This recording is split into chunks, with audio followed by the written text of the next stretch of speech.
मिरजेतील छत्रपती शिवाजी महाराज स्टेडियममध्ये diamond sports असोसिएशनच्या वतीनं भव्य ओपन फुटबॉल स्पर्धांना मोठ्या उत्साहात सुरुवात झाली आहे। शनिवारी झालेल्या पहिल्या सेमीफायनल सामन्यात मंगळवार एफसी मिरज संघानं डायमंड एफसी मिरज संघाचा पेनल्टीमध्ये 1-0 गोलनं पराभव केला, तर दुसरा सामना मिरजेतील एसएस प्रॅक्टिस एफसी मिरज आणि Gadhinglaj FC Gadhinglaj football club या दोन संघात झाला।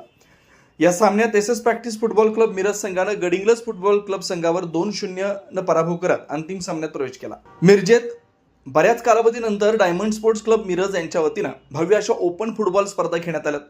दिनांक 18 मे ते 24 मे दरम्यान या स्पर्धा होणार आहेत। या स्पर्धा पाहण्यासाठी मिरजेच्या ऐतिहासिक छत्रपती शिवाजी महाराज स्टेडियममध्ये प्रेक्षकांनी चांगली गर्दी केली होती। तसेच आजचे प्रमुख पाहुणे म्हणून सांगली मिरज कुपवाड महापालिकेचे सहाय्यक आयुक्त अनीस मुल्ला उपस्थित होते।